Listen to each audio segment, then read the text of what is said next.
গতকালের পর আজও রেলের জায়গায় বসে থাকা ফুটপাত ব্যবসায়ীদের উচ্ছেদ করতে বিকেল 4:30 নাগাদ বিশাল রেল পুলিশ বাহিনী হাজির হয় রামপুরহাট পাঁচমাথা এলাকায়। তারপরই ফুটপাত ব্যবসায়ীদের সঙ্গে বচসা শুরু হয় রেল পুলিশের। কিছুক্ষণের মধ্যে ছুটে আসেন যৌথ মঞ্চের সদস্যরা। তারপর বেশ কিছুক্ষণ রেল পুলিশের সঙ্গে যৌথ মঞ্চের সদস্যদের বচসা চলে। এরপর যৌথ মঞ্চের সদস্যদের নিয়ে একটি আলোচনা করেন রেল পুলিশ আধিকারিকরা। আলোচনা শেষে বেরিয়ে এসে যৌথ মঞ্চের সদস্য সঞ্জীব মল্লিক আমাদের জানান, রেল কর্তৃপক্ষ আবারও আগামীকাল বিশাল পুলিশ বাহিনী নিয়ে পাঁচমাথায় হাজির হবেন এবং তাদের যে 4 ফুট রাস্তা ছাড়া রয়েছে সেই 4 ফুট তাদের বাউন্ডারি ওয়ালের ভেতরে রেখে বাউন্ডারি ওয়াল দেওয়ার কথা বলেছেন। তাদেরকে এমনটাই জানিয়েছেন সঞ্জীব মল্লিক। একই সঙ্গে সঞ্জীব মল্লিক গোটা শহরবাসীকে এই বাউন্ডারি দেওয়াল দেওয়ার বিরুদ্ধে রুখে দাঁড়ানোর আহ্বান জানিয়েছেন। কারণ এমনি পাঁচমাথা মোড় থেকে ডাকবাংলা মোড় পর্যন্ত সংকীর্ণ রাস্তা, আর তাতে যদি বাউন্ডারি ওয়াল এভাবে দেওয়া হয় তাহলে অসুবিধার সম্মুখীন শুধুমাত্র ফুটপাত ব্যবসায়ীরা হবেন না, একই সঙ্গে শহরবাসীকেও এই যানজটের মধ্য দিয়ে যাতায়াত করতে হবে বলে সঞ্জীব মল্লিক জানান। Bureau report, Birbhum news. উনি বলছেন যে কালকে এসেছিলাম আমাদেরকে, তো উনাকে নাকি বলা হয়েছে যে গলা কেটে দেবো, আমাদের উপরে দোষারোপ লাগবে। উনাদের প্রতিনিধি সবসময় ক্যামেরা করতে আছে, ওনাদেরকে এই প্রমাণ দিতে হবে যে আমি বলেছি গলা কেটে দেবো, নয়তো তো ওনার চাকরি নিয়ে টানাটানি করবো, আমি ওনার উপরে মানহানিও করবো আর কেসও করবো আমি ওনার উপরে। যে কথাটা উনি বললেন কিছু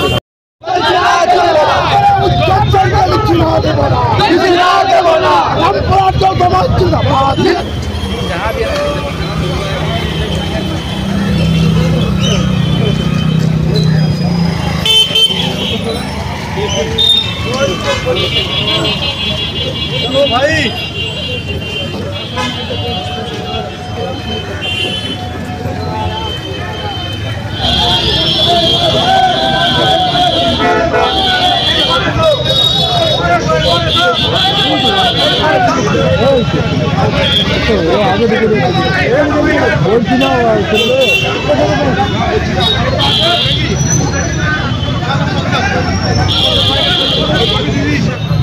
আপনারা যারা এখানে এই এলাকায় ফুটপাতে দোকান করে ব্যবসা করছেন, আপনারা জানেন যে পরিস্থিতির মধ্যে আমাদেরকে পড়তে হচ্ছে, যে রেল প্রশাসন প্রত্যেক দিন তাদের যে হুমকি, সেই হুমকির সম্মুখীন আপনাদের আমাদের সকলকে হতে হচ্ছে। আমরা গতকালকে রেল প্রশাসনের যে আগ্রাসী মনোভাব এবং আমাদেরকে যে তুলতে আসার যে প্রক্রিয়া প্রচেষ্টা, তা সম্মিলিতভাবে আমরা সেটাকে রুখে দিয়েছিলাম। কিন্তু আজকে যা শুনলাম তাতে হচ্ছে যে রেল প্রশাসনের যা উদ্দেশ্য তা তারা করলে শুধুমাত্র এখানে ক্ষুদ্র ব্যবসায়ীরা ক্ষতিগ্রস্ত হবে না, রামপুরহাট শহরের আপামর জনগণ এই সিদ্ধান্তের ফলে ক্ষতিগ্রস্ত হবে। পাঁচমাথা থেকে ডাকবাংলা মোড় পর্যন্ত রেলের যে 4 ফুট ছেড়ে দেওয়া যে প্রাচীর, তার ভিতরে যে রেলের জায়গা আছে, এই প্রাচীরের বাইরে ড্রেন, তারপরে রাস্তা পিডব্লিউডির, এই ড্রেনের উপরে খোলা আকাশের নিচে বর্তমানে হকাররা ব্যবসা করছেন। তাদেরকে উচ্ছেদের চেষ্টা করে আসছেন। ফলে আজকে শুনতে পেলাম যে রেল আধিকারিকরা যে 4 ফুট ছাড়া অংশ, সেই অংশটা কালকে ঘিরতে আসবে। ফলে এমনিতেই পাঁচমাথা থেকে ডাকবাংলা মোড় পর্যন্ত রাস্তাটা খুবই সংকীর্ণ। ফলে এই রাস্তা যদি ঘিরে নেয় তাহলে রামপুরহাট শহরের মানুষের অসুবিধা হবে। শুধুমাত্র কয়েকজন ক্ষুদ্র ব্যবসায়ীদের স্বার্থ এখানে জড়িয়ে নাই।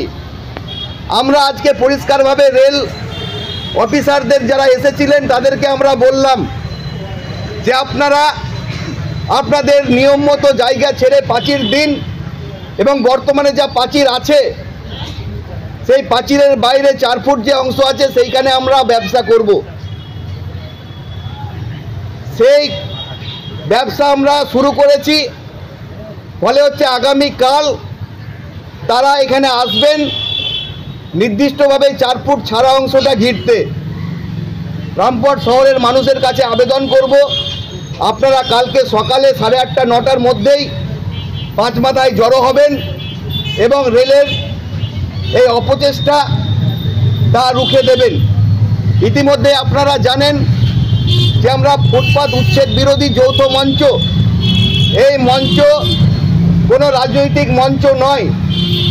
আমরা সবাইকে আহ্বান জানিয়েছি যে এই দুঃসময়ে হকার ভাইদের পাশে দাঁড়ান।